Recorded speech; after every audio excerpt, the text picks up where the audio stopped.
সকালবেলা আকাশে হালকা মেঘ, চারপাশে যেন বৃষ্টির গন্ধ ভাসছে।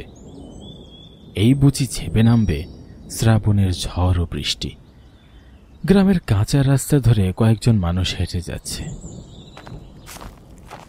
কেউ বাজারে, কেউ ক্ষেতের দিকে। চোখের সামনে এক টুকরো জীবন্ত গ্রাম বাংলা। রাস্তা এগিয়ে গেছে গ্রামের একেবারে শেষ মাথায়।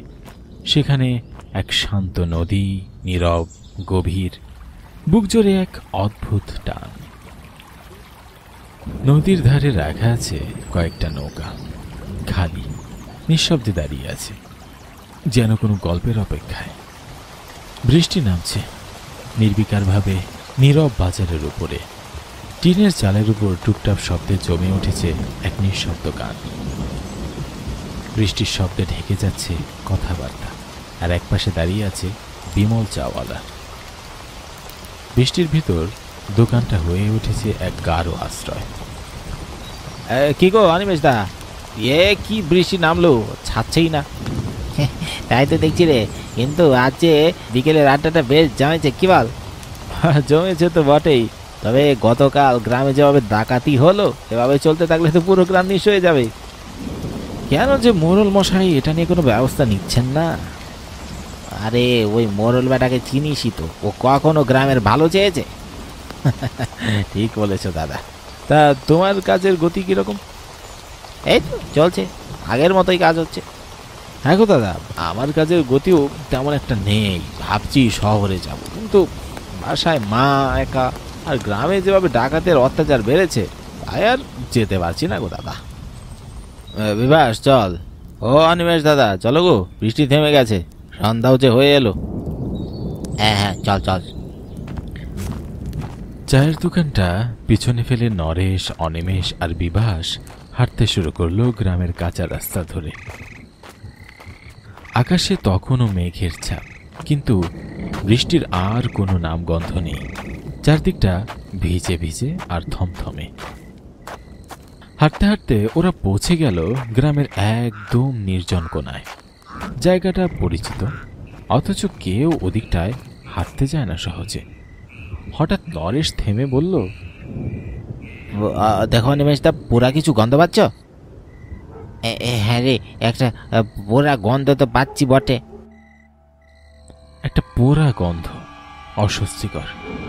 ধোয়ার মতো কিছু নেই, আগুনের আলোর চিহ্ন নেই, তবু সেই গন্ধ কেমন যেন ভেসে আসছে বাতাসে। ওরা চারদিক দেখে, কিন্তু আশেপাশে কেউ নেই, না কোনো মানুষ, না কোনো জন্তু, শুধু বাতাসে একটা চাপা পুরন্ত গন্ধ। বুঝতে পারছি না গো, কি যে হচ্ছে। এই শ্মশানে তো অনেক দিন থেকে পরিত্যক্ত অবস্থা পড়ে আছে। হ্যাঁ রে, আশেপাশে তো কাউকেই দেখছি না রে। আমার খুব একটা সুবিধার মনে হচ্ছে না। কিন্তু একটা চুপচাপ বোঝাপড়ায় ওরা পিছনে হাঁটতে শুরু করলো, কোনো শব্দ না করেই। পরিত্যক্ত শ্মশানের রাস্তা নির্জন, নিস্তব্ধ আর অজানায় মোড়ানো। রাত তখন নীরব, চারপাশে থমথমে পরিবেশ। সেই অন্ধকারের সীমা পেরিয়ে ধীরে ধীরে এগিয়ে আসে তিনটি ছায়া মূর্তি। তাদের মুখ বাঁধা, চোখে চৌখস নিষ্ঠুরতা, হাতে এক বাঁশের লাঠি। তারা কেউ কোনো কথা বলছে না, শুধু গাছের ফাঁক গলে আলো আধারিতে ফুটে উঠেছে তাদের ছায়া। তিনজন ডাকাত পুকুর পাড়ে হেঁটে যেতেই হঠাৎ দেখা গেল দূর থেকে এক লোক ধীরে ধীরে এগিয়ে আসছে। লোকটা একেবারেই তাদের মতো মুখ বাঁধা, চোখে কোনো ভয়ের চিহ্নটুকু নেই, আর ডান হাতে ধরা একটা ব্যাগ, আর সেই ব্যাগ থেকে হালকা ঝনঝন শব্দ। তিন ডাকাতের চোখ লাল হয়ে ওঠে লোভে। এই থাম বলছি, তোর কাছে এত স্বর্ণ, দিয়ে যা, আমাদের দিয়ে যা বলছি। কি বলো তোমরা? তোমরা কি দেখতে পাচ্ছ না, আমিও তোমাদের মতোই একজন? আমি যদি সাধারণ কেউ হতাম, এত গভীর রাতে এত স্বর্ণ নিয়ে এই রাস্তা দিয়ে একা যেতাম? আমার কি প্রাণের ভয় নেই? কি বলছিস কি তুই এসব? আমি আর আমার ডাকাত দল মিলে পাশের গ্রামে গিয়েছিলাম একটি বড় বাড়িতে। সেখানে অনেকগুলো স্বর্ণ গহনা আছে। ওখানে গিয়ে ডাকাতি করলাম, আমার সাথীগুলো ধরা পড়ে গেল। আমি কোনো মতে স্বর্ণর গহনা নিয়ে ব্যাগ তুলে দৌড়ে এদিকটায় চলে আসলাম। এ শুনে আমাদের কোনো লাভ নেই, আমাদের দরকার এই ব্যাগ, দিয়ে দে বলছি। এটুকু স্বর্ণ নিয়ে তোদের হবে? আমার কাছে আরো বাড়ির খোঁজ আছে, সেখানে অনেক টাকা গহনা আছে। তোমরা আমাকে যদি দলে নাও, একসাথে ডাকাতি করবো, কি বলো? অবশ্য তোর প্রস্তাবটা মন্দ নয়। তোর কাছে এখন কোনো বাড়ির খোঁজ আছে? সেখানে হানা দিয়ে ভালো কোনো আমদানি হবে নাকি? আছে বলেই তো আমি পালিয়ে এই মুকুঞ্জ গ্রামে এসেছি। তোমাদের গ্রামেই আছে একটা বাড়ি। এই গ্রামে ওই পরিত্যক্ত শ্মশানের রাস্তা দিয়ে যে প্রথম বাড়িটা আছে, সেখানে গেলেই টাকা টাকা। আচ্ছা বেশ, তবে কাল রাতেই আমরা সে বাড়িতে ডাকাতি করব। তুই তবে এখানেই থাকবি? হ্যাঁ থাকবো, ঠিক রাত 2টায়। মোহন চুপচাপ দাঁড়িয়ে তাদের অপেক্ষায়। আকাশে মেঘ, পুকুরের জল ঠান্ডা হাওয়ায় কেঁপে উঠছে। হঠাৎ তারা 3জন এসে দাঁড়ালো। সব প্রসিদ্ধ? হ্যাঁ সব রেডি, এবার যাওয়ার পালা। চল তবে। পুকুর পাড় থেকে হেঁটে 4জন গ্রামের রাস্তা ধরে এগিয়ে চলে। চারদিক নিঃশব্দ। হঠাৎ তাদের নাকে লাগে এক অদ্ভুত পোড়া গন্ধ। পুরনো আগুনের মতো ধোয়া, গভীর, ভারী, আর কেমন যেন গা ছমছমে।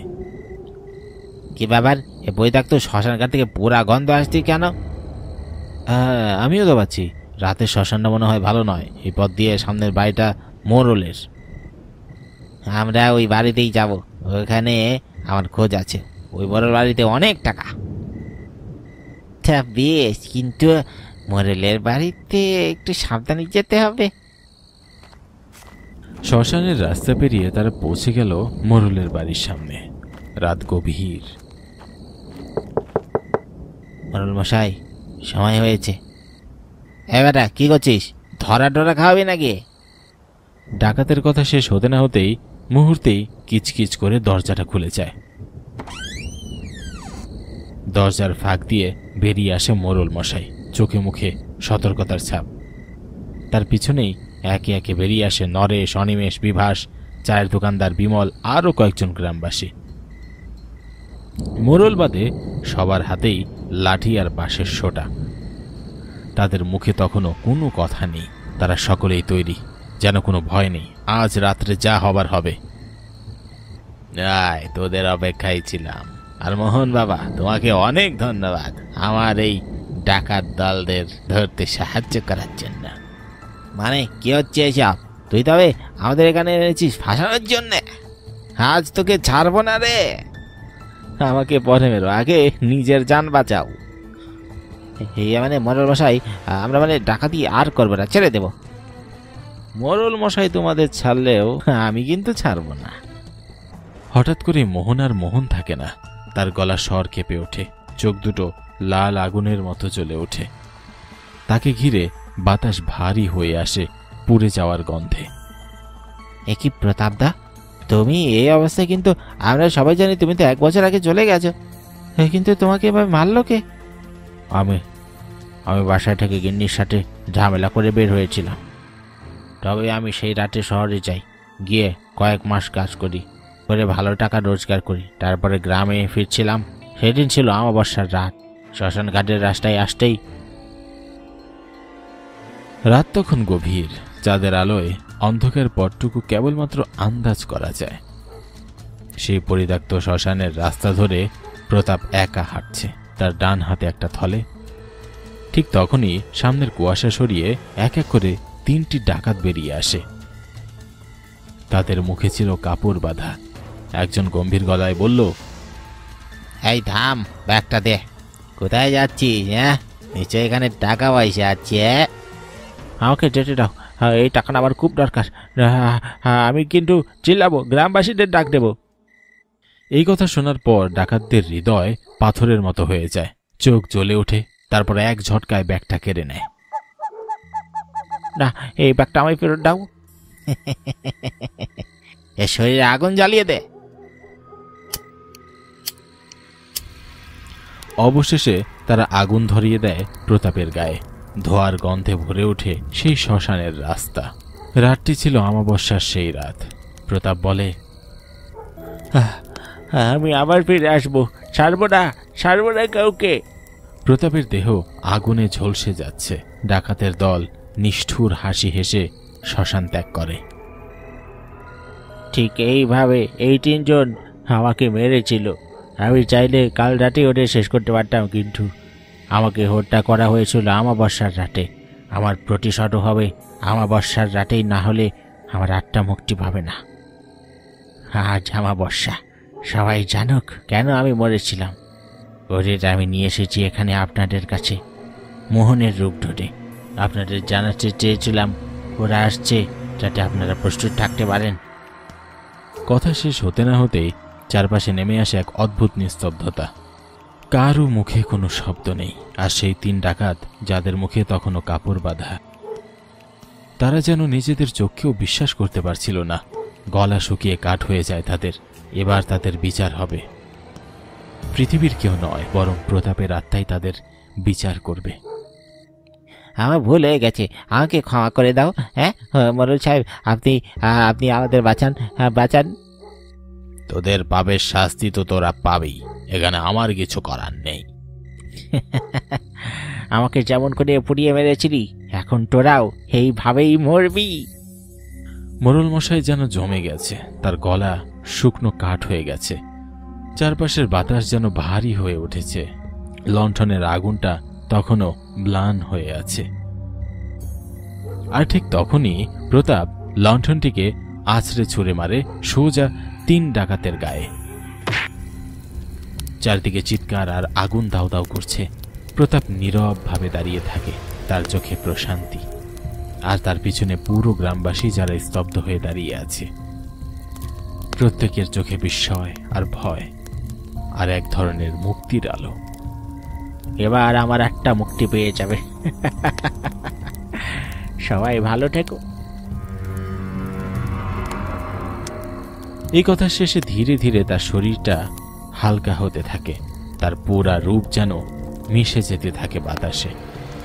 কুয়াশার মতো গলে যেতে থাকে অন্ধকারে। আর কয়েক মুহূর্ত পর শুধু শূন্যতা। প্রতাপ নেই, শুধু এক শান্ত নিস্তব্ধতার মৃদু বাতাসে যেন ভেসে আসে এক মুক্ত আত্মার শেষ বিদায়।